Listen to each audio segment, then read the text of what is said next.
Pastor Praveen పగడాల జ్ఞాపకార్థ కోడికను Jesus soldiers ministries మరియు coal సకర్మాన్ international ministries సంయుక్త ఆధ్వర్యంలో నిర్వహించారు. పాస్టర్ ప్రవీణ్ పగడాల కోడికను పురస్కరించుకొని నగరంలోని రైల్వే స్టేషన్ వద్దనున్న నిరాశ్రయుల భవనంలో వృద్ధులకు అన్నదానం చేశారు. కార్యక్రమానికి ముఖ్య అతిథిగా జీసస్ సోల్జర్స్ మినిస్ట్రీస్ వ్యవస్థాపకులు పాస్టర్ జి రవికుమార్ మరియు రెవరెండ్ ఎన్కేఎం జాస్వా పాల్గొన్నారు. ఈ సందర్భంగా వారు మాట్లాడుతూ భారతదేశంలో మత సామరస్యానికి ప్రతి ఒక్కరూ కృషి చేయాలని అన్నారు. ఎల్లప్పుడు దేవుని స్తుతించుడి, ఆ దేవుని స్తుతించుడి, ఎల్లప్పుడు దేవుని స్తుతించుడి.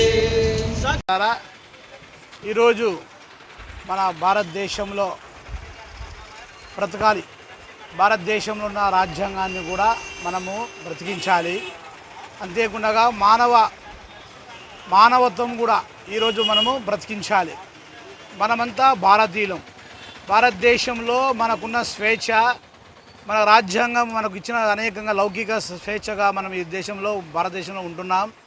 ఈ దేశాన్ని కొంతమంది చుడపూరులుగా ఉండి ఎంతో రుజుగా చేయగలుగుతున్నారు. అవన్నీ మనం తిప్పికొట్టాలి. మానవత్వంగా మనం ఈ రోజులో భారతదేశం మనం కలిగి ఉండాలి. అంతేకాకుండా ఈరోజు మనకు పగడాల ప్రవీణ్ గారు పాస్టర్ గారు వారు ఎంతో నీతిమంతుడిగా ఉండి లోకంలో అనేకంగా సేవా కార్యక్రమాలు, పేదలకు ఎంతోమంది సేవా పరిచర్య జరిగించేవారు. విద్య, చదువులు, పెళ్ళిళ్ళు అనేక కార్యక్రమం జరిగించున్నాడు. ఈరోజు అటువంటి పగడాల ప్రవీణ్ గారు ఈరోజు మనకు లేనందుకు చాలా దురదృష్టంగా ఉంది. అయినప్పటికీ దాదాపుగా నెల రోజులు ఈ రోజుకి అయింది.